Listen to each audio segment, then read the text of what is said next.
Half-Life 2. Half-Life 2.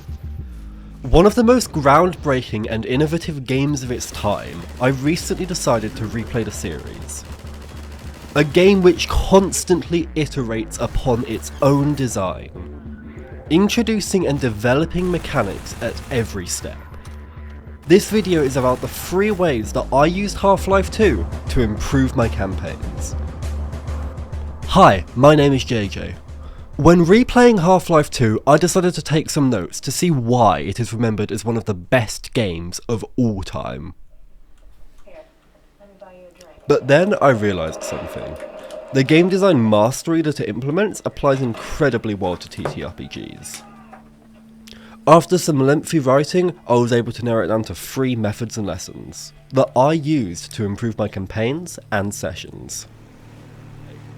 Starting off with obstacles and progression, 2 things that majorly contribute to Half-Life 2's quality. Half-Life 2 is pretty linear, and whilst TTRPGs are a lot more open-ended, I still think there is something to be learned from the game. Specifically with how it handles enemies.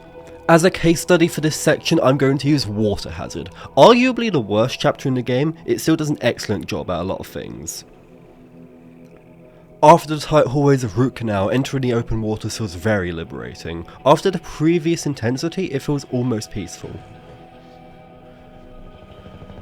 Until the chopper arrives. You get the feeling that you are being hunted as the enemy attempts to encircle you. Throughout much of the early stages, the chopper is only teased. Then it becomes an obstacle, one that you still have a few opportunities to hurt. It's not long before it becomes a pursuer, dropping bombs as you are driving in and out of cover. It feels like the enemy adapts to the player, so then the player adapts to the enemy. When you finally upgrade the airboat, you feel powerful. Because it feels earned, you fought your way this far. The eventual boss fight of the chopper feels satisfying because of the build-up. It was first teased, then it was an obstacle, then a hunter, and then a boss. It's built up not with storytelling, but through the pacing. Even in a chapter with so many flaws, the chopper is one of the game's most memorable fights. It's not even a long fight, yet it's memorable and satisfying because of the build-up. Of course this varies, but knowing when to let an enemy be an obstacle, a threat, or a fight can really lead to a lot of satisfying moments. Of course this framework can work for anything: man, monster, mutant, or machine. At its core, Half-Life 2 is a masterclass in immersive storytelling and world building. From the moment you look around the train carriage, the story happens around you. The game doesn't explain itself to you, it epitomises show, don't tell. I think the apartment raid sequence functions as a great case study for how to seamlessly world build without falling into lore dumping. Allow me to set the scene for you. We begin with our character entering a rundown apartment building, a monotone speech echoing throughout. As you enter an apartment, you see civil protection breaking in the neighbour's door as the source of the speech is revealed. This speech, and many like it, act as a great method of subtle world building. It is scarcely the focus of any scene. Only being heard if the player cares to listen, this acts as a far more natural way to build out the backstory of the world.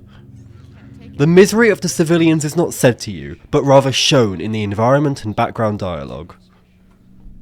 Suddenly, a voice blares out. Attention, residents. Miscount detected in your block. The brutality and efficiency of civil protection is not said either, but shown as they begin to appear from all directions. As you escape their fire, you see otherworldly vehicles flying overhead. This sequence does an excellent job of visually showing you the antagonists and what they have done to humanity, whilst giving additional information only if you seek it out. This probably sounds quite basic, and it is. It's a simple thing that you can easily do. In fact, you're probably already doing it, but being consciously aware of what to do can be very useful. Finally, we have the most important aspect of Half-Life that is applicable to TTRPGs: recontextualization. Variety is very important in terms of game design, especially in TTRPGs. Most people will get pretty bored doing the same thing session after session. One of the ways Half-Life 2 introduces variety is through recontextualization. At the beginning of Highway 17, we're introduced to the antlions. First shown from the relative safety of the buggy. They're shown to be highly mobile, melee-focused enemies, even shown attacking the Combine. From the thumpers, we find out that they are connected to vibration. Then in sand traps we see two other people, one injured in the sand and the other on a rock. He explains that if you walk on the sand, the antlions will attack. This is then shown to us when the injured man moves. Through changing the context in which the antlions act, it transforms the next section into a platforming puzzle. This adds some much needed variety through recontextualizing them. From an enemy to be fought to a punishment to be avoided. The game forces you to use objects to assist you in the platforming or face the punishment. After completing the puzzle and no doubt being subjected to the punishment a few times, you eventually reach safety, and after defeating a mini-boss, you obtain Bug Bait. This once more recontextualizes the antlions, turning them from a punishment to a tool used to attack the Combine. They are absolutely necessary to break into Nova Prospect. As you enter the prison, seeing it slowly get overrun with the antlions is incredibly satisfying. The Bug Bait section is my absolute favourite from the game. The whole game you are tormented by the Combine, and with the antlions' help, you are able to fight back. An enemy, a punishment, and then a tool. One creature manages to become all three without it feeling jarring. The immersion is maintained. Their role is flexible depending on the situation, and it naturally moves between them. In TTRPGs, when you introduce new ideas, think about how they can be evolved and recontextualized. Obstacles, progression, storytelling and recontextualization. Seeing how Half-Life 2 performs each of these has left an incredible mark on how I run games.